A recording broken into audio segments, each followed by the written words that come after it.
dalam memajukan koperasi di Indonesia. Selain itu, tentu kawan-kawan inovator sekalian bahwa kegiatan ini tidak akan terlaksana tanpa adanya dukungan dari mitra sponsor. Dengan begitu, saya ingin mengajak kawan-kawan inovator juga untuk memberikan apresiasi kepada PT Sakti Kolaborasindo, Koperasi Setara, kemudian PT USI Solusi Bisnis Komunitas, PT Cuso Digital Indonesia, dan PT Mastek Global.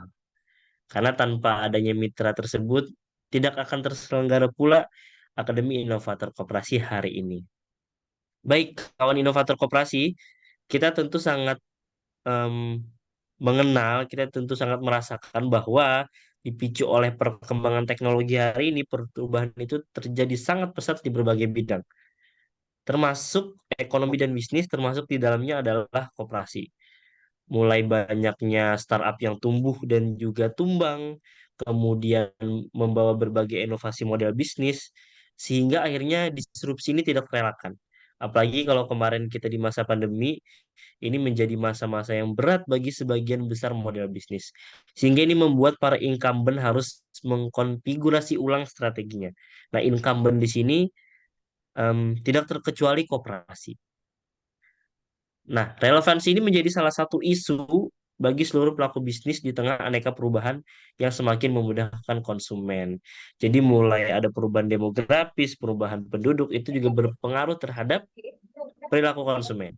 Nah, dalam konteks ini, koperasi ditantang oleh pelaku usaha lainnya, dan kita perlu sama-sama mencari relevansinya dan juga beradaptasi di tengah perubahan. Pertanyaannya adalah, gimana kita bisa menerapkan model bisnis koperasi yang relevan? Gimana kita bisa mengatur strategi koperasi dalam menghadapi disrupsi? Nah, hari ini, kawan inovator koperasi, sebelum saya mengundang pembicara narasumber kita yang luar biasa, saya ingin mengingatkan juga bahwa akan ada satu hadiah buku, ya, teman-teman tidak salah dengar, satu hadiah buku Thinking Out of the Box yang nanti akan dibagikan kepada peserta teraktif, baik dia yang selalu menyalakan kamera ataupun juga aktif berdiskusi menyampaikan pertanyaan. Baik, terkait dengan pertanyaan-pertanyaan tadi, jawabannya akan kita dapatkan melalui kelas ini yang akan dibawakan oleh Bapak Dr. Insinyur Cahyana Ahmad Jayadi. Selamat datang, Bapak Dr. Cahyana. Apakah sudah berada di tengah-tengah kita? Ya, assalamualaikum. Assalamualaikum. Waalaikumsalam, Dr. Cahyana. Saya izin memperkenalkan dulu Dr. Cahyana kepada teman-teman sekalian. Baik kawan-kawan inovator, Dr. Cahyana pernah menjabat menjadi pejabat eselon 1 di 3 kementerian yang saya dapatkan informasinya. Pertama Otda, Kemendagri, dan juga Kominfo. Beliau juga pernah menjadi direktur dan komisaris di beberapa BUMN dan perusahaan swasta. Nah, beberapa di antaranya adalah PT Pos Indonesia, Bank Mandiri, dan juga Lintas Arta. Dr. Cahyana ini dikenal sebagai figur terkemuka di bidang TIK. Nah, bidang ini kan sangat lekat dengan inovasi. Jadi pas banget hari ini kalau dengar kata inovasi, top mindnya adalah Bapak Dr. Cahyana. Dan beliau mengambil doktor di bidang cyber security di Institut Teknologi Bandung. Banyak tadi Pak kawan-kawan inovator dari Bandung. Pada kesempatan ini, Dr. Cahyana akan memberikan wawasan bagaimana inovasi menjadi kunci pertumbuhan dan keberlanjutan perusahaan di tengah perubahan yang tidak dapat ditolak. Dan ngomong-ngomong terkait koperasi, jadi semasa menjadi Direktur Utama PT Pos Indonesia dan Dirjen Aptel Kominfo, beliaulah Dr. Cahyana yang memfasilitasi Koperasi Indonesia Online atau koprindo.com. Ini kalau sependek yang saya ketahui, ini ada di tahun 2002, 2000-an. Kemudian Koperasi Ghost Open Source gitu. Inisiasi tersebut juga yang kemudian melahirkan simpin.net, kemudian menjadi sikundo.net. Nah, jadi kawan-kawan inovator koperasi sekalian, Dr. Cahyana ini merupakan pejuang koperasi sejak dulu juga. Jadi luar biasa sepak terjang beliau yang telah membantu inovasi koperasi sejak tahun 2000-an. Baik, kawan inovator koperasi, semoga ini menjadi nyala api bagi kita para inovator koperasi untuk menjawab berbagai tantangan yang hadir dan menjadikan koperasi semakin relevan. Dan mari kita sambut Dr. Insinyur Cahyana Ahmad Jayadi. Salam koperasi, galang inovasi. Pada Dr. Cahyana, kami silakan.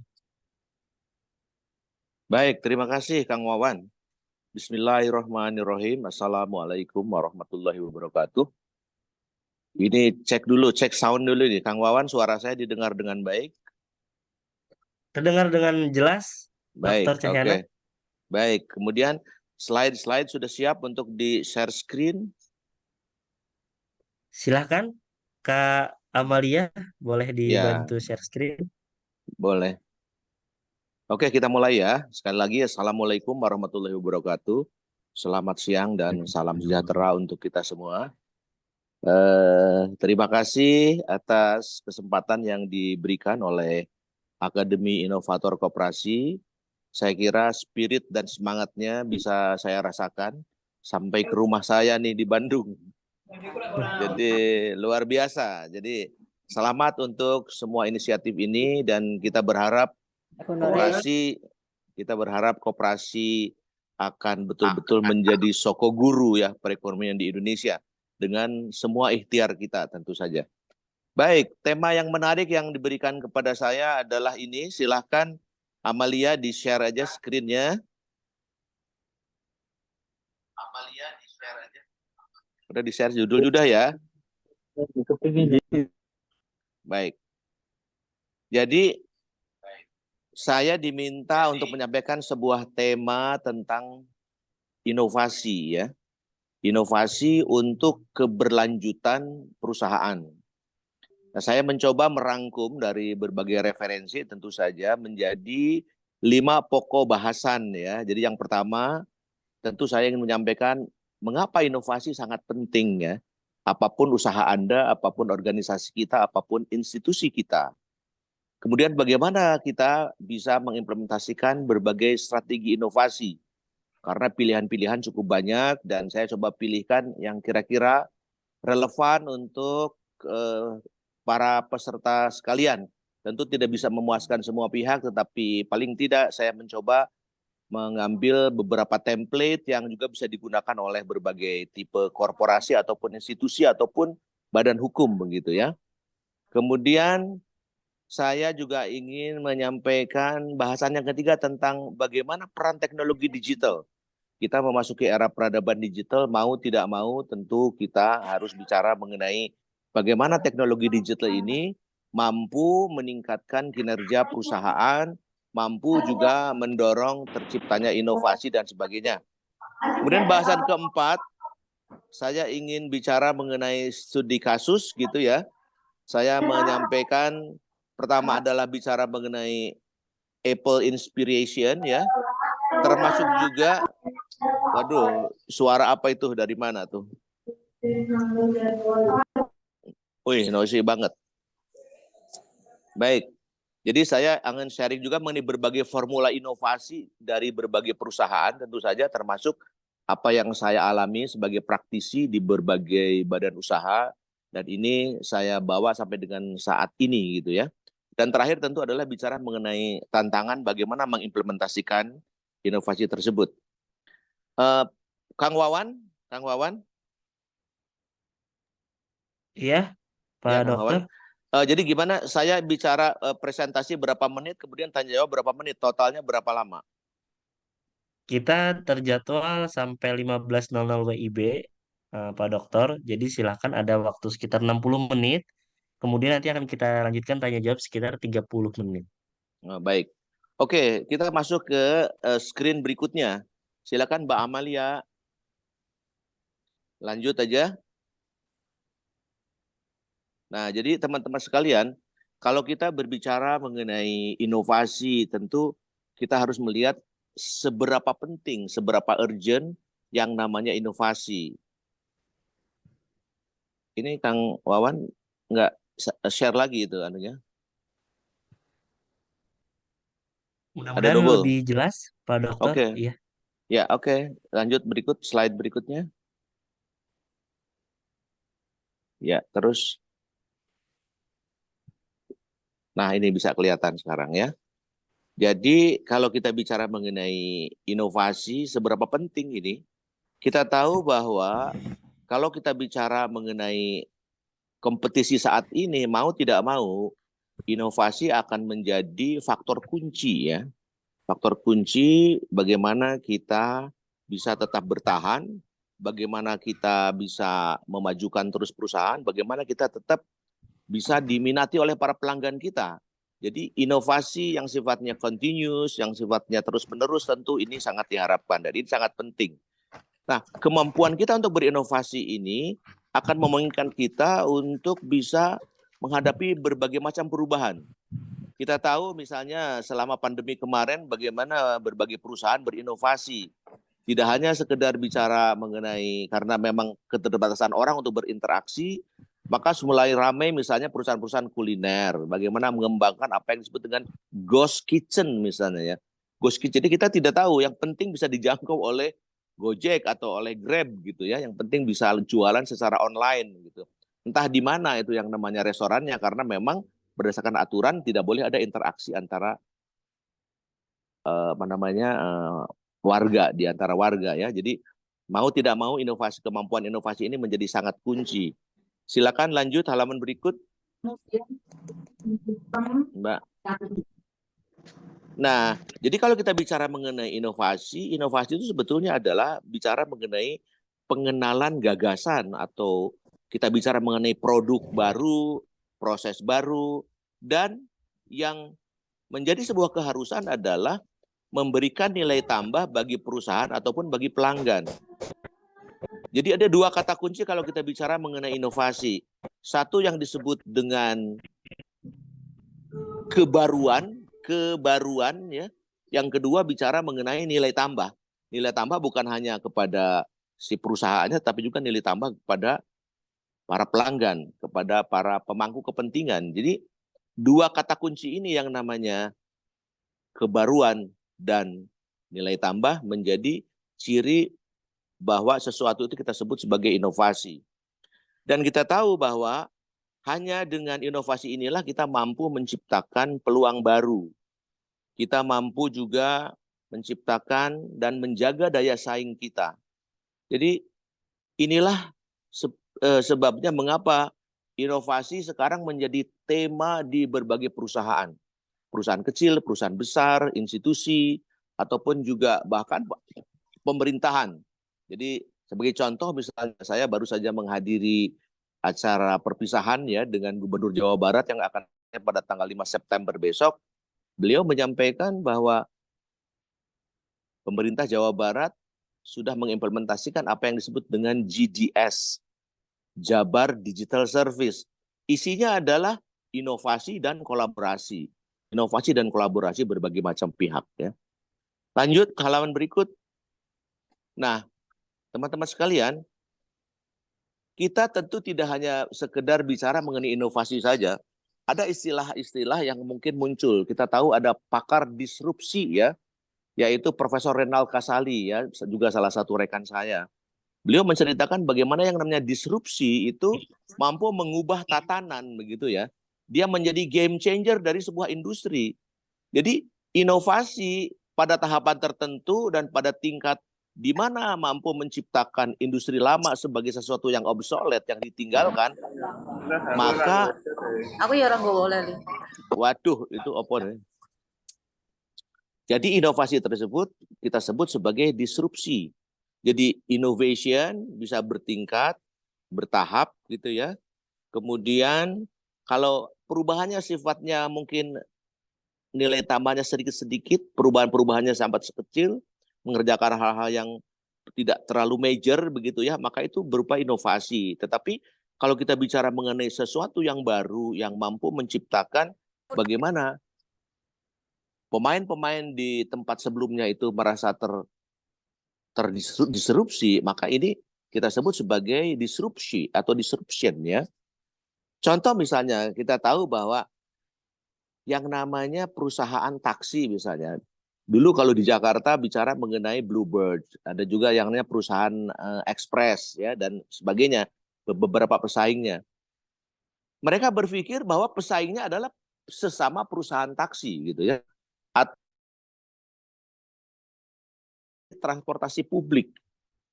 Tapi ternyata disrupsinya kemudian muncul dengan inovasi-inovasi yang dilakukan oleh Grab, oleh yang namanya Gojek begitu ya. Karena itu juga transportasi kan. Jadi tanpa diduga, tanpa dinyana, justru yang namanya pesaing atau kompetitor kita bukan datang dari industri yang serupa, bahkan sesuatu yang dari entah berantah gitu ya, berupa sebuah aplikasi, sebuah platform. Jadi ini yang membedakan mana yang namanya innovation, mana yang disebut dengan disruption ya. Silakan halaman berikut. Nah, teman-teman sekalian, saya ingin menyebutkan kembali tentang arti penting dari sebuah inovasi. Inovasi pada dasarnya berbicara mengenai 3 hal ya. Pertama bicara mengenai adaptabilitas. Bagaimana misalnya kondisi-kondisi yang berkembang yang mungkin tidak pernah kita duga sebelumnya, seperti COVID misalnya, yang seperti tadi saya sampaikan contohnya tentang ghost kitchen gitu ya. Itu kan kita harus mengadaptasi kondisi dan situasi sehingga kreasi kita kemudian berkembang. Jadi inovasi itu sebetulnya melakukan sebuah proses adaptif terhadap kondisi-kondisi yang menjadi tantangan bagi eksistensi perusahaan gitu ya. Terus yang kedua, apapun yang kita alami, perusahaan kan harus tetap bertumbuh. Kita tahu kan kebutuhan juga bertumbuh. Kita tahu juga barangkali ini UMR juga meningkat begitu ya. Upah kemudian juga penggajian terus meningkat karena bicara mengenai inflasi dan sebagainya. Poin yang ketiga adalah kalau kita bicara mengenai apa yang disebut dengan kompetisi itu sendiri. Jadi kita kalau bisa kita mengantisipasi, kita menjemput kompetisi itu. 3 elemen penting inovasi inilah yang disebut dengan adaptabilitas, pertumbuhan, dan menjemput kompetisi menjadi ciri-ciri penting dari sebuah inovasi.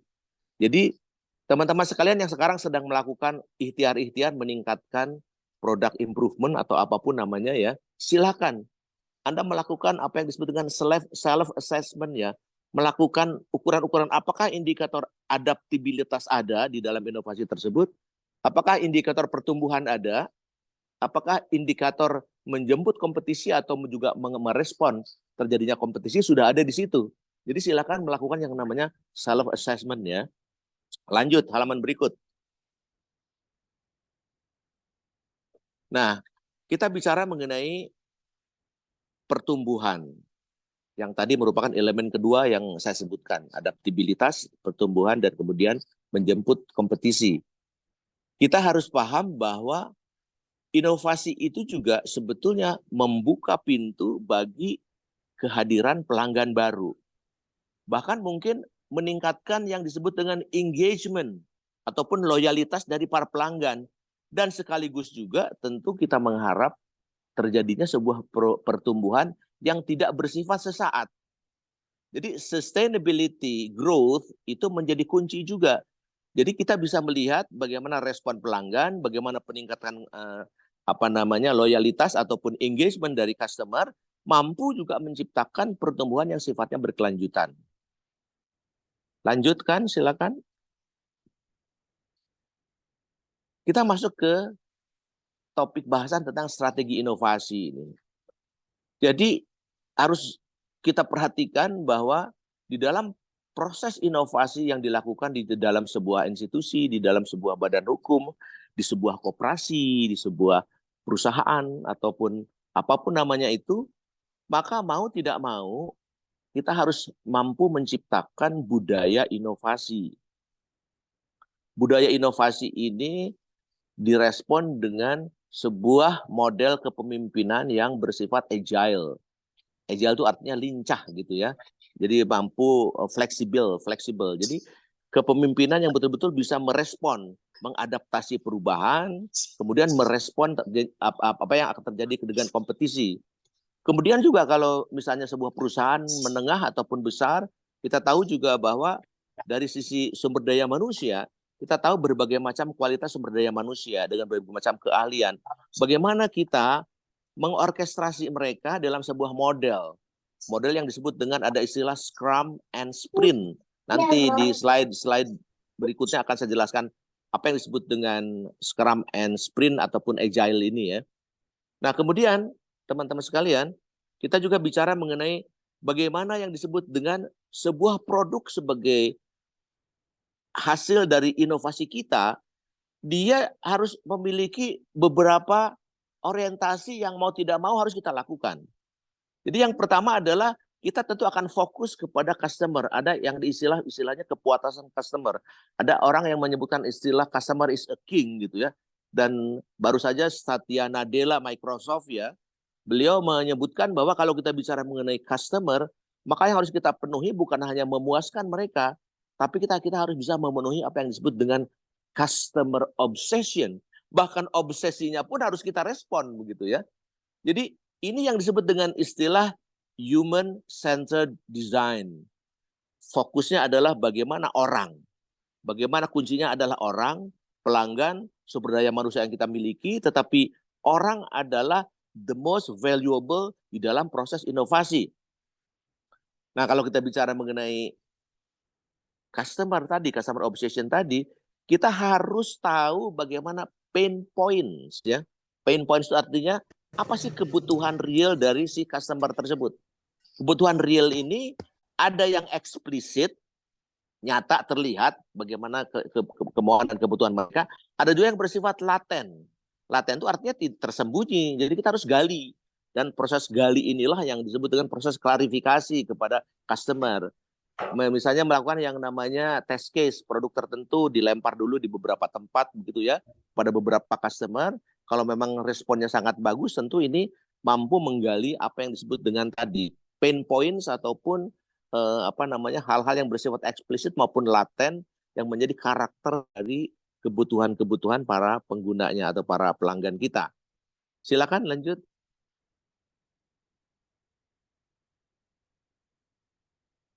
Nah, saya tadi menyebutkan ada istilah Scrum ya. Jadi kalau kita bicara mengenai Agile and Scrum, jadi Scrum adalah sebuah kerangka kerja, sebuah model, bagaimana cara kita bekerja agar supaya proses agility, kelincahan kita berinovasi bisa kita lakukan. Jadi tools dari Agile ini adalah Scrum. Jadi Agile adalah sebuah konsep besar bagaimana kita berinovasi secara mudah, secara transparan, secara fleksibel, mengikuti keinginan dari customer ya. Tapi kita harus tahu ada metodenya. Metodenya adalah salah satunya adalah Scrum ini. Scrum model inilah yang merupakan salah satu framework ya untuk mengimplementasikan Agile tadi yang saat ini paling banyak digunakan. Dan dengan konsep sprint yang menjadi elemen penting di dalam Scrum, maka proses inovasi itu bisa dilakukan secara singkat ya. Jadi periodenya biasanya sekitar 2-4 minggu. Tidak usah berlama-lama melakukan research ataupun melakukan sebuah inovasi. Tetapi dalam waktu 2-4 minggu kita harus bisa mampu menciptakan produk baru ya. Dan dalam hal ini tentu ada tim Scrum yang bekerja untuk menyelesaikan bagaimana satu fitur misalnya kalau dalam hal kita menciptakan berbagai macam fitur ya di dalam produk kita, di mana dengan model Scrum ini kita menekankan arti penting dari proses perencanaan, komunikasi di antara tim, termasuk juga kolaborasi. Karena kadang-kadang gagasan itu justru datang dari orang-orang yang mungkin tidak pernah kita duga. Tapi justru itulah ide yang justru sangat bright gitu ya, yang sangat sesuai dengan kebutuhan kita. Ini ada gambarnya di situ diperlihatkan bagaimana siklus dari yang namanya proses agile, dari bagaimana Scrum dengan elemen sprint di dalamnya juga menjadi salah satu model metodologi bagaimana proses agile atau kelincahan kita melakukan proses inovasi menjadi sangat penting di dalam menjalankan apa yang disebut dengan agile tadi. Silakan halaman berikut. Nah, saya ingin silakan. Silakan Mbak Amelia.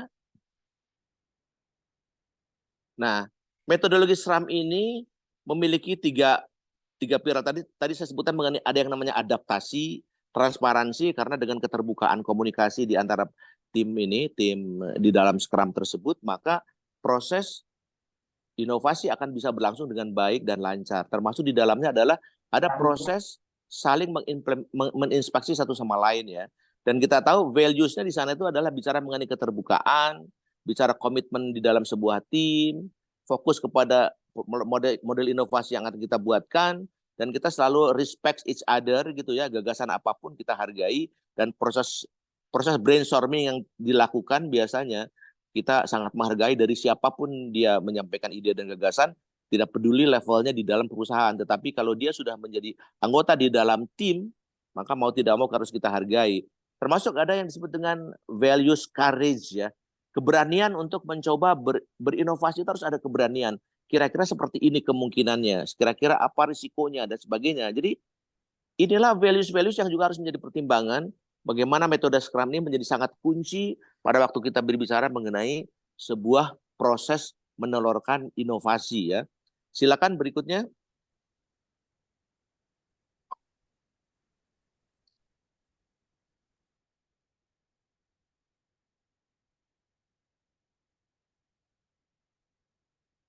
Mbak Amel dan Mbak Wawan coba saling bantu ya. Agak delay ini kelihatannya. Nah, saya ingin melalui slide yang ini, saya ingin bicara mengenai sebuah perusahaan rintisan ya. Jadi saya diberitahu oleh beberapa teman yang mungkin hadir dalam beberapa hari ke belakang ini, ada beberapa startup yang juga ikut serta gitu. Kemudian kira-kira bagaimana proses inovasi dilakukan di dalam sebuah perusahaan yang sifatnya perusahaan-perusahaan startup ataupun rintisan. Jadi kita bicara di sini ada strategi scale up dan strategi scope up. Scale up dan scope up ini menjadi sangat penting karena apa? Karena kalau kita bicara scale up, kita bicara bagaimana kita meningkatkan skala operasi. Jadi operasi company tentu kita akan memperhatikan bagaimana hari ini misalnya sebuah usaha kita kalau hanya beroperasi di hanya satu tempat aja, pun kita ekspansi secara geografis ya ke tempat yang lain, atau yang selama ini mungkin hanya ada di 2 kota bergeser menjadi 3, 4, 5 kota misalnya ya. Jadi ini adalah semua model ekspansi geografis. Kemudian bagaimana diversifikasi produk ya, menambahkan berbagai macam fitur ataupun layanan yang berkaitan dengan di mana kita menjadi salah satu perusahaan yang memang memerlukan diversifikasi agar supaya tetap bisa mempertahankan market share, kita tetap juga bisa mempertahankan diferensiasinya, dan kita bisa juga mempertahankan pelanggan atau bahkan mungkin menambah jumlah pelanggan gitu ya. Kemudian kita bicara mengenai optimasi proses ya. Jadi scale up itu salah satunya juga yang bersifat internal ya. Bagaimana efisiensi di internal perusahaan itu menciptakan optimasi proses agar supaya di dalam proses rantai pasok pada waktu kita bicara mengenai pengembangan produk, kita melihat elemen-elemen mana yang bisa diefisiensikan. Nah, ini bagian daripada inovasi juga. Jadi elemen-elemen optimasi proses. Dan kemudian tentu bicara mengenai pemasaran yang lebih luas ya. Meluncurkan kampanye yang lebih luas kalau kita misalnya sudah memiliki atau dana atau budget anggaran yang memenuhi ataupun yang bisa menjangkau audiens yang jauh lebih besar. Lanjut, kita bicara mengenai strategi scope up. Silakan. Ya. Nah, jadi kalau kita bicara mengenai strategi scope up, itu artinya meningkatkan lingkup bisnisnya. Kalau scale up tadi meningkatkan skala operasi, kalau scope up bagaimana kita meningkatkan lingkup bisnis. Jadi bagaimana kita melakukan yang disebut dengan ekspansi vertikal. Bagaimana di dalam bagaimana kita menambahkan yang disebut dengan rantai nilai ataupun bagaimana ekosistem di dalam industri di mana kita berada itu bisa kita tingkatkan. Yang kedua, kita melakukan yang namanya kemitraan strategis ataupun kolaborasi ya. Karena apa? Karena mungkin kita tidak memiliki kompetensi di dalam teknologi tertentu, maka kita undang mereka untuk bergabung dengan kita agar supaya pangsanya lebih besar. Jadi perusahaan yang selama ini mungkin hanya menjual secara fisikal gitu ya, tidak ada konsep online ya, maka pemilik teknologi yang punya platform untuk memberikan layanan online bisa diajak serta agar supaya kita bisa melakukan kolaborasi dan kemitraan dengan mereka. Nah, yang butir ketiga adalah kita bicara mengenai bermigrasi. Kembali tadi saya menyebutkan platform bisnis model ini adalah sebuah platform bisnis model yang tentu akan juga memperbaiki model bisnis tradisional yang selama ini kita kembangkan. Nah, kalau kita bicara platform, kita bicara layanan online, kita tahu bahwa yang kita layani bukan hanya sekedar orang-orang yang ada di sekeliling industri kita, tetapi juga menjangkau ke tempat yang lain. Secara regional, mungkin di ASEAN, atau juga menjangkau layanan yang lebih jauh lagi, misalnya secara global gitu ya. Jadi ini beralih ke platform. Kemudian yang keempat adalah kita bicara mengenai ekspansi horizontal. Bagaimana kita memperluas ke segmen pasar baru atau industri yang terkait. Sebagai contoh misalnya perusahaan-perusahaan perangkat lunak bidang akuntansi tertentu mulai menyediakan layanan-layanan keuangan yang lainnya, menambahkan fitur untuk asuransi, menambahkan fitur untuk risk management di situ. Jadi tidak hanya sekedar sebuah platform akuntansi biasa gitu, tapi lengkap. Bahkan ada juga yang ditambahkan dengan yang namanya POS, point of sales dan sebagainya gitu ya. Jadi inilah sebetulnya strategi scale up maupun strategi scope up ya bagi sebuah perusahaan rintisan. Tentu tidak harus ya, karena saya juga mencoba membandingkan di beberapa tempat, termasuk juga di perusahaan-perusahaan yang besar yang saya berinteraksi dengan mereka, perusahaan besar yang usianya juga sudah mungkin puluhan tahun ya, tetap saja scale up sama scope up ini menjadi sesuatu yang juga mereka butuhkan. Karena apa? Karena muncul kompetitor yang baru, muncul teknologi baru yang mau tidak mau dia harus bicara mengenai bagaimana kolaborasi dengan teknologi owner. Dia berbicara mengenai sebuah proses yang termasuk kategori scale up maupun scope up ini ya. Silakan halaman berikut. Nah, teman-teman sekalian, kedua strategi ini scale up maupun scope up itu tidak hanya sekedar berdiri sendiri, yang mana scale up, yang mana scope up begitu ya. Tetapi bisa mengkombinasikan kedua-duanya. Jadi strategi untuk mengkombinasikan scale up maupun scope up ini dapat membantu perusahaan untuk mencapai pertumbuhan yang berkelanjutan, memperluas dampak bisnis mereka di pasar yang jauh lebih besar. Jadi tidak merupakan bukan merupakan pilar yang berdiri sendiri, tetapi bisa kita kombinasikan. Silakan halaman berikut. Nah, kita masuk ke dalam sebuah apa istilahnya introduksi berkaitan dengan perkembangan teknologi digital. Kalau kita bicara teknologi digital hari ini, kita melihat sebuah perkembangan yang luar biasa. Berbagai referensi ataupun berbagai macam perusahaan-perusahaan research ya seperti Gartner, seperti IDN gitu ya, ataupun juga yang namanya ekonomik dan segala macam bicara mengenai outlook teknologi misalnya untuk 2023 and beyond gitu ya. Ada yang disebut dengan kategori 10 emerging technology, ada yang bicara mengenai 30 dan segala macamnya.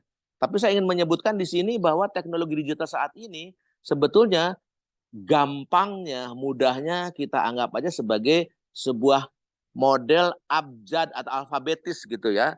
Kita bicara mengenai ABCDX ya. A-nya mungkin singkatan dari artificial intelligence. A ya. B-nya adalah bicara mengenai blockchain, itu juga bagian dari teknologi digital yang sangat emerging saat ini.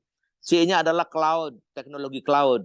Kita tidak pernah menyangka bahwa selama ini kita membeli router, membeli server dan segala macam, tiba-tiba ada layanan cloud gitu ya. Kita hanya membayar perangkat atau infrastruktur digital, infrastruktur teknologi informasi kita sesuai dengan apa yang kita butuhkan. Jadi pay as you use gitu ya. Kita membayar sesuai dengan apa yang kita gunakan. Jadi proses kehematan terjadi di sini. Karena apa? Karena munculnya teknologi yang disebut dengan cloud tadi. ABC, C-nya cloud, D-nya data teknologi, E, F, sampai X gitu ya. S-nya super apps gitu ya. Kita bicara mengenai C yang lain adalah misalnya ChatGPT, atau G-nya adalah generative AI gitu, dan seterusnya. Jadi ini emerging teknologi luar biasa. Tetapi kalau kita bicara mengenai bagaimana teknologi ini punya peran di dalam mengimplementasikan strategi scale up, kita akan melihat bahwa sebetulnya kalau kita bicara mengenai tadi perkembangan ABC di teknologi digital ataupun emerging teknologi itu, maka kita bicara mengenai bagaimana kita mampu meningkatkan infrastruktur kita, memperluas infrastruktur digital kita secara scale up. Tadi saya silakan ada pay as you use, pay as you grow dan sebagainya. Kita bisa melakukan yang namanya otomatisasi proses. Kita bisa melakukan yang namanya analisis data. Jadi kalau kita punya website gitu ya yang bersifat mandiri, punya kita sendiri, kita tahu bagaimana yang namanya para pelanggan-pelanggan kita bisa membuat yang disebut dengan data analitiknya. Data analitik agar supaya kebutuhan mereka bisa kita penuhi. Jadi kalau misalnya mereka ada tipe customer yang berganti menggunakan produk kita sebulan sekali, 2 minggu sekali, ataupun 6 bulan sekali, karena kita punya datanya, analitik data kita menyebutkan bahwa 3 bulan dari sekarang ada pelanggan itu yang harus kita hubungin kembali. Jadi di sini ada sebuah proses bagaimana kita menciptakan engagement dengan para pelanggan kita dengan melakukan apa yang disebut dengan data analitik. Dan data analitik adalah bagian dari perkembangan teknologi digital ya. Kemudian ada yang disebut dengan pemasaran dan promosi. Kita tahu ada yang namanya digital marketing sekarang ya. Promosi dan segala macam. Bahkan saya melihat sekarang hampir semua sosial media sekarang sudah lengkap dengan kepentingan untuk marketing. Marketing melalui TikTok, marketing melalui Instagram, dan sebagainya gitu ya. Ini banyak sekali. Jadi itu bagaimana peran teknologi digital di dalam strategi scale up. Silakan halaman berikutnya.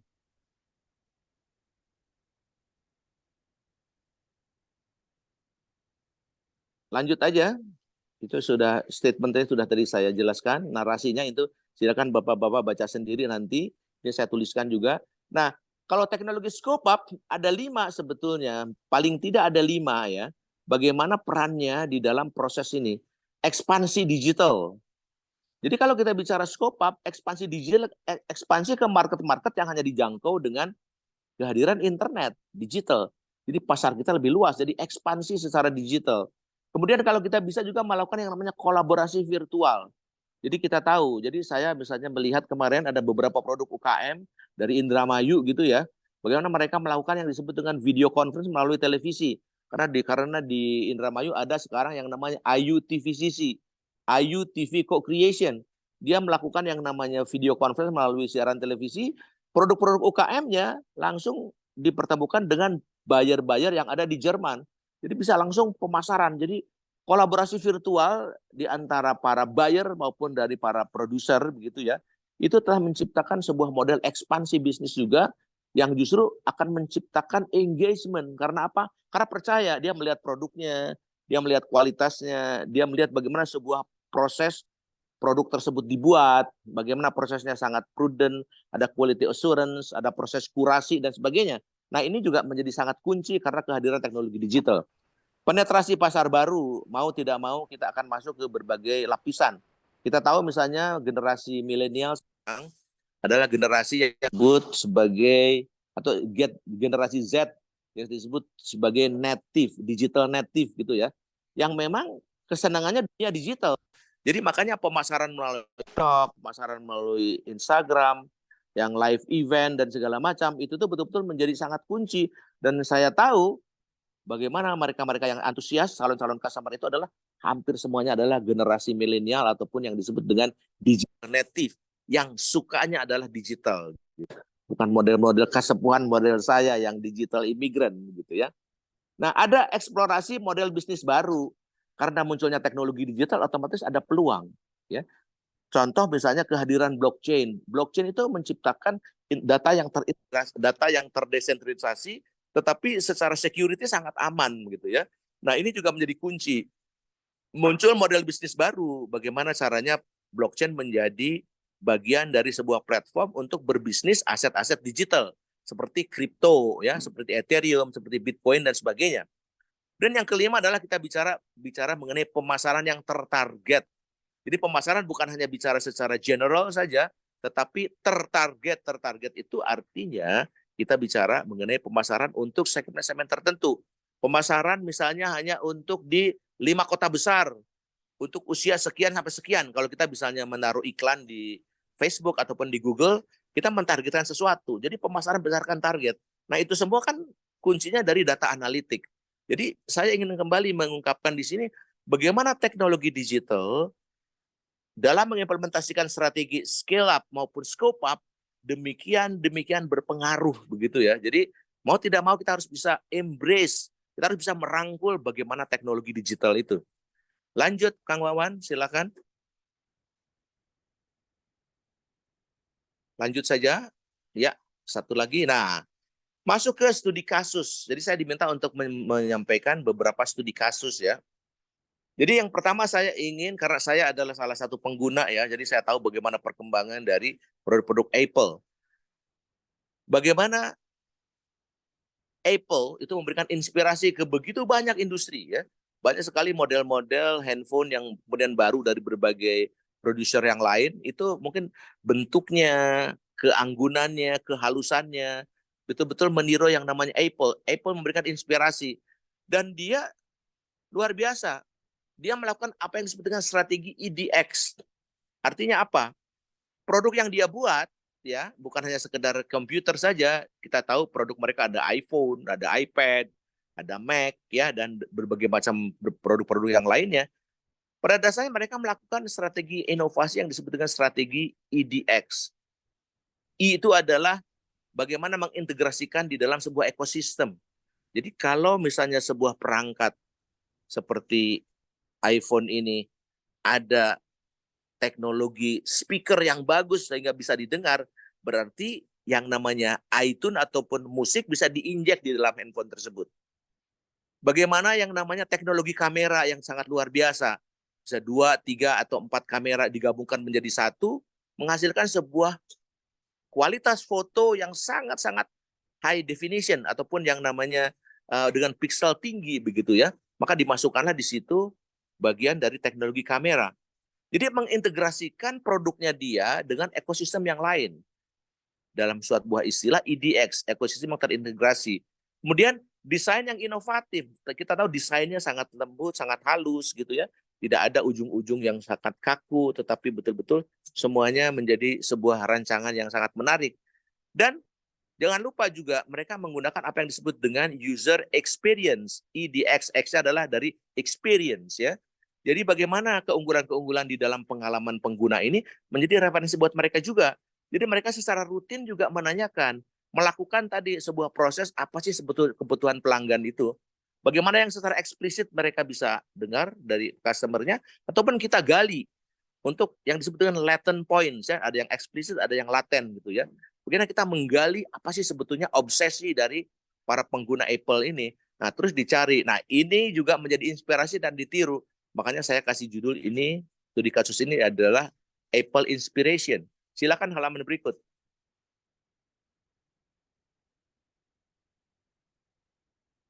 Saya ingin sharing nih.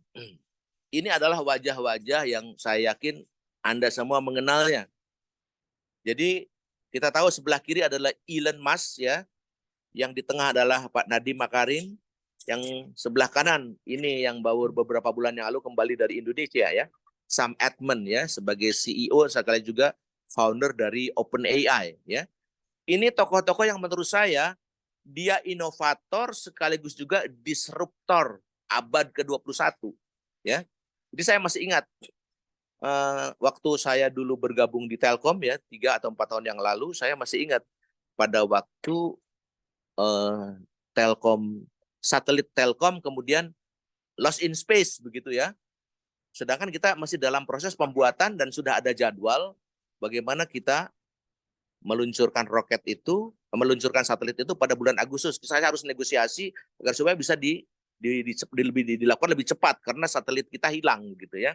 Jadi dilakukan negosiasi. Nah, waktu saya hadir di sana, saya sangat amazed banget dengan apa yang disebut dengan visinya dari SpaceX gitu ya, yang disampaikan oleh manajemen dari SpaceX ini. Jadi pasukannya Elon Musk ini, mereka menyampaikan bahwa visi mereka itu adalah bagaimana membawa umat manusia hidup di planet Mars. Jadi kan visi yang unik gitu, yang tidak digunakan oleh yang lain, satu-satunya barangkali. Bagaimana membawa umat manusia hidup di planet Mars. Makanya dia fokus di teknologi transportasi, yaitu dia bagaimana merancang sebuah roket yang bisa ulang-alik begitu ya, yang bisa digunakan kembali. Jadi kita tahu roket Falcon itu ya, itu kan sekarang ini bukan hanya sekedar naik, meluncurkan, mendeploy yang namanya satelit, kemudian dia biasanya roketnya hancur, sekarang menjadi turun gitu ya, menjadi turun kemudian bisa digunakan. Sehingga dengan demikian biaya peluncuran jadi lebih hemat. Nah, mereka cerita bahwa 15 tahun pertama perusahaan SpaceX ini menjadi semacam apa namanya joke permainan para wartawan ya, joke dari para pemerhati teknologi karena gagal terus-menerus kan. Tapi setelah kurang lebih 15 tahun yang disebut dengan painful period itu, dia tentu terus berinovasi dan akhirnya sampai kepada sebuah temuan dan hari ini mereka berjaya. Karena apa? Karena roketnya bisa kembali gitu ya dan bisa digunakan kembali sehingga harganya lebih murah dan hari ini dia menjadi supplier dari roket-roket peluncur di berbagai kepentingan termasuk menjadi langganan utama NASA begitu ya. Jadi inilah sebetulnya visi dari mereka. Dan kita bicara mengenai SpaceX, tentu bicara seorang Elon Musk, dia inovasinya tidak terbatas pada roket saja. Dia bicara mengenai yang disebut dengan teknologi nano, bicara mengenai electric vehicle EV ya, seperti Tesla gitu ya, dan juga bicara mengenai teknologi yang lain gitu ya. Jadi saya bisa katakan dia adalah seorang inovator ataupun disruptor abad ke-21, luar biasa. Kemudian jangan lupa kita harus bangga juga dengan orang Indonesia. Nadiem Makarim ini kan adalah inovator dari Gojek begitu ya. Kemudian hari ini sudah berintegrasi dengan Tokopedia, Topet menjadi GoTo gitu ya. Tapi kita tahu bagaimana inovasinya. Bagaimana ribuan orang menjadi sopir Gojek online gitu ya. Jadi ini menciptakan peluang kerja dan ini ternyata juga mendisrupsi yang disebut dengan industri transportasi. Karena orang dimudahkan kan dengan memanfaatkan Gojek maupun Gokar dan sebagainya gitu ya. Jadi dia juga inovator gitu. Dan yang ketiga saya ingin berbagi tentang Sam Altman yang beberapa minggu yang lalu hadir di Indonesia di Hotel Shangri-La, ada dialog, ada ngobrol dan segala macam bagaimana Open Chat GPT ini pada akhirnya juga harus melakukan tarifikasi, harus berbayar begitu ya. Karena teknologinya tidak mudah, tetapi teknologi ini kan membutuhkan infrastruktur yang masif. Bagaimana sekian billion dari referensi ataupun repositori ya berbagai macam bahasa, berbagai macam kata di dalam sebuah model yang disebut dengan LLM ya, large language model itu menjadi sesuatu yang mau tidak mau harus berbayar orang gitu ya. Jadi sekarang sudah mulai tahapan yang melalui ChatGPT 4.0 ya. Jadi kemarin 3.5 sekarang menjadi 4.0 dan seterusnya. Dan begitu banyak berbagai perusahaan terinspirasi juga untuk membuat yang disebut dengan kecerdasan artificial ini. Bagaimana generatif AI bisa juga meningkatkan pemasaran, mempercepat proses inovasi dan sebagainya, memberikan kemudahan-kemudahan bagi umat manusia. Jadi ini adalah sebuah model seperti begitu dan saya ingin masuk ke beberapa slide bagaimana perusahaan-perusahaan besar di berbagai belahan bumi ya yang juga melakukan inovasi-inovasi dan bagaimana mereka bisa naik turun di dalam indeks persaingannya. Silakan Amelia dilanjutkan halaman berikut. Ya, jadi saya ingin sharing ini ada sebuah studi dari BCG ya, Boston Consulting Group ya, berbicara mengenai bagaimana di tengah-tengah periode waktu yang sangat tidak pasti ini, seperti halnya kemarin 3 tahun kita mengalami pandemi COVID itu ya, di dalam sebuah waktu yang sifatnya turbulen seperti begitu, berbagai perusahaan tetap melakukan inovasi dan berada pada posisi-posisi penting di dalam persaingan antar berbagai perusahaan lainnya. Silakan slide berikut. Nah, ini coba Anda lihat ya. Jadi ini BCG ini menampilkan kepada kita bagaimana ranking 1 sampai 10 gitu ya. Jadi kita lihat di situ yang pertama Apple, yang kedua ada yang namanya Tesla ya. Yang ketiga ada Amazon, kemudian ada yang namanya Alphabet, Microsoft dan seterusnya 1 sampai 10 dan di dalam tabel ini ada 1 sampai 50 nih urutannya. Ada yang memang newcomer yang baru saja bergabung gitu ya karena inovasi-inovasinya, tapi ada juga pemain-pemain lama begitu ya. Tapi juga ada yang menarik ini misalnya urutan 41 sampai 50 mulai masuk nih perusahaan minyak nih, Saudi Aramco gitu ya. Jadi perusahaan minyak dari Saudi yang juga mereka melakukan berbagai banyak inovasi sudah mulai masuk ke dalam urutan ke-41 ya. Dan mungkin juga dengan inovasi-inovasinya akan terus bisa saja menyusul menjadi urutan terbaik ke-30, ke-20, dan mungkin akan masuk kelompok 10 ya. Jadi ini perusahaan-perusahaan besar. Nah, bagaimana perusahaan-perusahaan besar ini berinovasi? Bagaimana formula mereka? Nah, kita intip juga nih. Nah, BCG sudah melakukan studi bagaimana 50 perusahaan ini melakukan berbagai macam formula inovasi. Halaman berikut silakan. Formula inovasinya adalah sebagai berikut ini. Dari perusahaan-perusahaan tersebut adalah, jadi yang pertama mereka itu mereka tuh pasti mengutamakan inovasi. Dan kemudian bersedia melakukan aksi-aksi agar supaya mereka tetap bisa unggul dibandingkan dengan para pesaingnya. Kemudian para pemimpin di perusahaan tersebut, mereka juga tentu secara konsisten menghadirkan produk baru, masuk ke pangsa pasar baru, dan juga membentuk aliran-aliran new revenue stream gitu ya, new revenue stream yang berfungsi juga untuk meningkatkan dan menciptakan pertumbuhan yang berkelanjutan yang tadi saya sebutkan. Itu salah satu formula gitu ya. Formula kedua, coba lihat dari berbagai perusahaan tersebut, mereka adalah berpikir bagaimana perusahaan ini tetap eksis di masa depan. Jadi berpikir bagaimana 5 tahun ke depan, 10 tahun ke depan, bahkan saya pernah berkunjung ke beberapa perusahaan di Jepang misalnya. Mereka berbicara perusahaan ini, kalau kita bicara visi dari CEO-nya, vision dari owner daripada perusahaan-perusahaan tersebut, mereka bilang kami menghendaki agar supaya perusahaan ini 100 tahun ke depan masih eksis. Jadi bicaranya sudah tidak bicara 5, 10 tahun, 20 tahun, tapi bicara mengenai ratusan tahun ke depan gitu ya. Jadi mereka berpikir seperti begitu. Bagaimana mereka juga menyadari melakukan yang namanya simulasi melakukan stress test gitu ya. Melakukan bagaimana kalau terjadi guncangan, bagaimana kalau misalnya terjadi yang namanya perang misalnya, perang diantisipasi. Bagaimana kalau pasokan chipsetnya menjadi berkurang, bagaimana kalau pasokan bahan bakunya juga menjadi berkurang. Nah, itu mereka melakukan yang disebut dengan model-model tes seperti begitu. Nah, yang ketiga formula mereka itu adalah bagaimana ketidakpastian global itu mereka melakukan apa yang disebut dengan prioritizing ya. Jadi melakukan prioritas utama dengan menjadikan perusahaan-perusahaan tersebut adalah perusahaan-perusahaan yang senantiasa menempatkan inovasi sebagai sebuah tujuan ya, tujuan untuk membuat perusahaan itu tetap eksis gitu ya. Jadi inovasi ini berusaha untuk meningkatkan dan juga memperhatikan prospek yang dilakukan ke depan.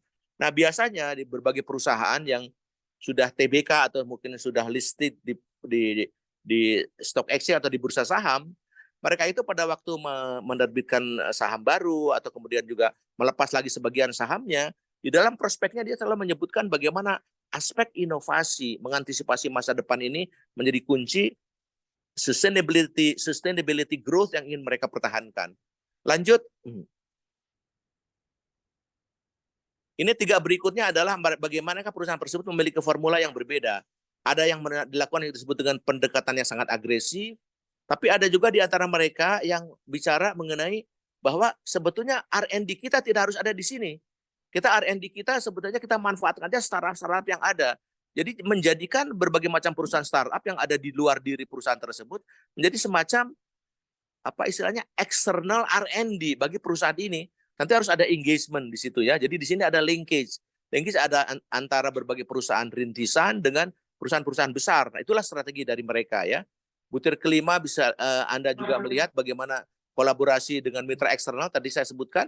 Bahkan dengan pesaing pun mereka berinovasi. Saya mungkin punya pengalaman yang sangat penting ini ya, seminggu yang lalu. Saya itu dihubungi oleh sebuah toko ya, sebuah store gitu ya dari Jakarta. Dia menyebutkan, Pak, kami memiliki sebuah model sepatu karena Bapak adalah pengguna setia dari sepatu merek tertentu ini. Dia bilang, Pak, kami ada kolaborasi ini dengan Billie Eilish. Billie Eilish itu kan sebetulnya seorang penyanyi gitu ya. Tapi gara-gara dia berkolaborasi dengan penyanyi, tiba-tiba ada produk tertentu yang sangat luar biasa laku. Ataupun misalnya strategi Nike ya, bekerja sama dengan atlet atau dengan atlet tertentu sehingga juga bisa lebih cepat. Tapi yang menarik adalah bagaimana strategi mereka berkolaborasi dengan orang-orang yang menjadi influencer. Jadi orang yang mempengaruhi, terutama di dunia digital influencer. Dengan berkolaborasi seperti itu, dia menciptakan pangsa pasar baru di generasi muda, di kelompok-kelompok yang menjadi pengagum influencer tersebut. Karena ada sebuah desain sepatu, desain baju, desain aksesoris, desain apapun ya, yang memang berkolaborasi dengan merek-merek dengan orang-orang yang disebut dengan kategori influencer tersebut. Nah, ini juga menjadi salah satu formula begitu ya yang barangkali mungkin terpikir oleh Anda sekarang, siapa sih influencer terbaik misalnya di Indonesia? Bagaimana berkolaborasi dengan ini? Atau contoh misalnya, saya lihat seorang kepala pemerintahan seperti Pak Ridwan Kamil memiliki 20 juta lebih follower begitu ya. Siapa tahu mungkin kalau produk itu berkolaborasi dengan Kang Emil, tiba-tiba juga diminati oleh para followernya. Jadi itu kan menciptakan pangsa pasar baru, itu bagi salah satu strategi juga. Dan saya alami dalam sebulan terakhir ini kondisi-kondisi yang sangat unik, bagaimana sebuah produk melakukan kolaborasi dengan berbagai pihak gitu ya. Dan yang terakhir itu bagaimana sekarang nih perkembangan teknologi digital di butir 6 ini dimanfaatkan untuk menciptakan produk baru. Bagaimana desain dari sebuah produk sekarang tidak lagi diolah oleh manusia, tetapi kita masukkan sekian parameter, maka yang namanya AI itu kemudian membuat rancangan. Karena sekarang AI bukan hanya sekedar sebuah kata-kata ya, dengan dalam bentuk large language model, tetapi juga dalam bentuk model-model seperti begitu. Bahkan melalui proyek-proyek Web3 misalnya, bagaimana produk-produk yang disebut dengan digital twin itu juga menjadi bagian dari perancangan dari sebuah produk. Dan inilah inovasi gitu. Inovasi demikian luar biasa. Jadi saya sering menyebutkan bahwa formula ini istilah saya sendiri begitu ya. Ini yang disebut dengan innovation 360 degree gitu ya. Inovasi 360 derajat. Inovasi itu berkolaborasi dengan siapapun 360 derajat. Yang penting menciptakan dua hal kalau kita bicara inovasi, yaitu aspek kebaruan, apakah pelanggan baru, apakah produk baru, dan yang kedua adalah aspek nilai tambah. Nilai tambah buat para stakeholders-nya, nilai tambah buat para pemegang saham, nilai tambah buat para perusahaan, nilai tambah buat para penggunanya gitu ya. Silakan halaman berikut. Ya, sudah hampir 60 menit ini. Nah, saya ingin sharing nih. Ini gambar menarik nih. Coba lihat. Itu kan itu sebetulnya gambar-gambar rig ya di lautan ya. Rig itu jadi apa namanya? Pengoboran lepas pantai gitu ya. Tapi Anda lihat di situ ada tulis Amazon ya. Anda tulis di situ ada yang namanya Alphabet, di situ ada yang namanya Google dan seterusnya ya. Anda lihat ya. Karena apa? Karena saudara-saudara sekalian, kita sampai kepada sebuah model hari ini yang disebut dengan istilah data is a new oil. Bahkan di berbagai tempat orang menyebutkan data is a new currency. Jadi data kuncinya. Jadi data inilah sebetulnya akan dipakai. Jadi dalam proses data ini kita tahu data akan mengubah. Data a new oil, data adalah ekonomi baru, bahwa data juga adalah sebagai aturan baru di dalam dunia kompetisi gitu ya. Jadi data ini menjadi kunci. Makanya saya menyarankan juga kalau bisa nih mungkin selama ini kita jualan produk misalnya di berbagai marketplace gitu ya. Kalau kita tidak menguasai datanya, kita tidak menguasai data analitiknya, kita susah melakukan ekspansi karena datanya dikuasai oleh mereka gitu ya. Bahkan di dalam beberapa kesempatan kalau kita memiliki web sendiri, kita memiliki identitas sendiri, data analitiknya mampu membuat seseorang melakukan ekspansi pasar atau meningkatkan loyalitas gitu ya karena menciptakan relationship dengan mereka dan tahu bagaimana profil-profil keinginan dari customer gitu ya. Jadi kembali slide ini menunjukkan kepada kita arti penting dari apa yang disebut dengan data as a new currency, data as a new oil begitu ya. Halaman berikut lanjut. Nah, ini tantangan nih. Tantangan kalau kita bicara mengenai mengimplementasikan dari sebuah inovasi ya. Jadi yang pertama adalah kita tahu emerging teknologi ini kadang-kadang juga membuat ketidakpastian. Apalagi di dalam teknologi digital itu ada sebuah adagium yang selalu menjadi pedoman ya bagi para developer, para pengembang piranti lunak gitu ya. Jadi kalau salah satu kultur di Silicon Valley misalnya orang berbicara mengenai apa yang disebut dengan apa istilahnya always beta mindset gitu ya. Mindset yang menyebutkan bahwa produknya ini beta. Jadi bersifat sementara. Ya kita tahu handphone misalnya ya, baru saja 6 bulan, baru saja hari ini kita beli, 6 bulan kemudian sudah muncul versi baru gitu ya.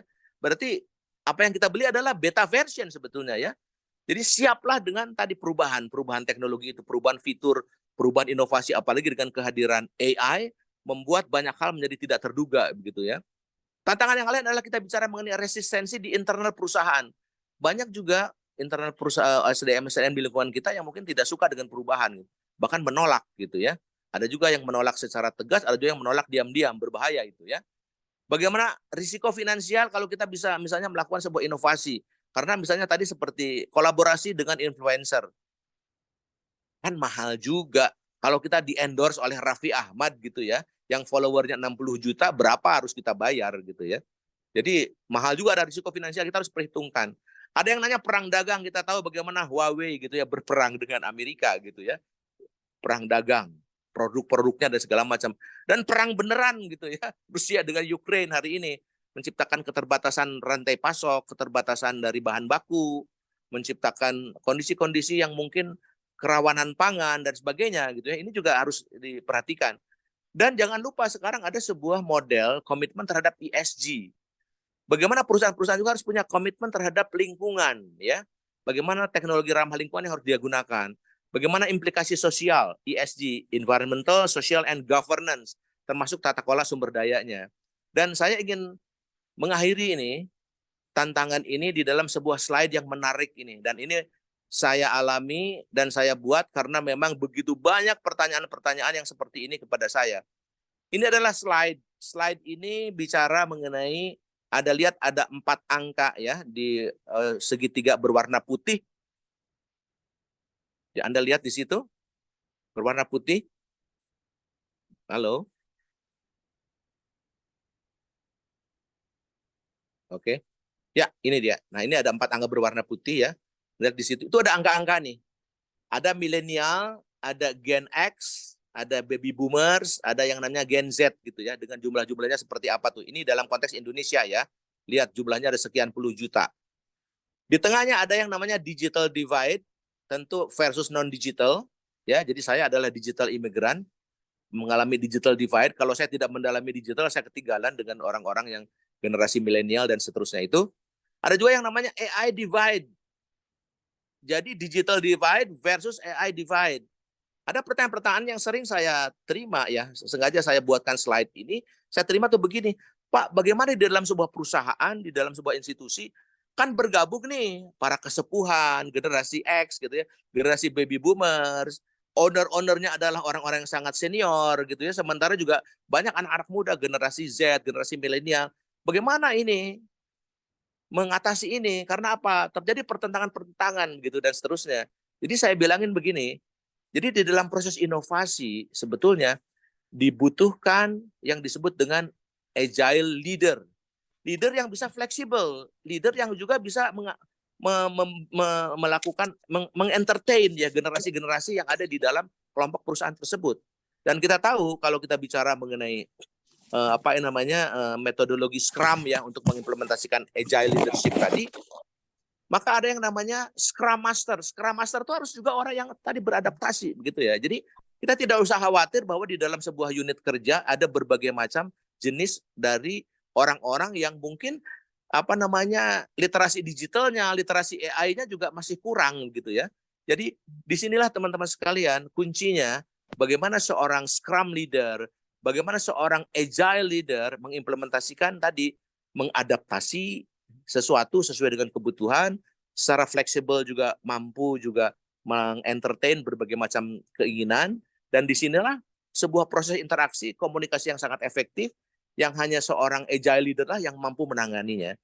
Itu kurang lebih Pak Wawan dan teman-teman sekalian, 70 menit saya sampaikan, maaf kalau kelebihan, dan ini adalah quote terakhir dari si Steve Jobs ya. Inovasi itu membedakan mana yang leader, mana yang follower ya. Jadi demikian, saya siap kalau ada teman-teman sekalian ingin bertanya atau mengklarifikasi apa yang tadi sudah saya jelaskan. Wabillahi taufiq wal hidayah. Wassalamualaikum warahmatullahi wabarakatuh. Waalaikumsalam warahmatullahi wabarakatuh. Boleh kawan-kawan inovator koperasi untuk memberikan tepuk tangan online ke Bapak Dr. Cahyana Halo, Wawan dengar? biar halo Pak, halo.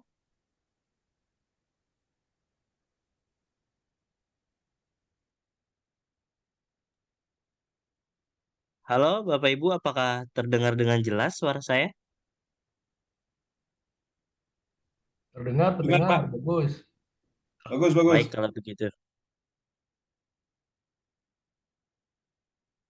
Setelah mendengarkan pemaparan dari Dr. Cahyana, kawan inovator sekalian, Bapak Ibu, kita akan masuk ke sesi tanya jawab dari tadi mulai pembahasan bagaimana kemudian setiap lembaga itu perlu untuk melakukan self assessment terkait dengan inovasinya, kemudian juga membahas sustainability growth, kemudian tadi juga ada beberapa bahasan mulai dari pentingnya inovasi, kemudian inovasi dan pengenalan,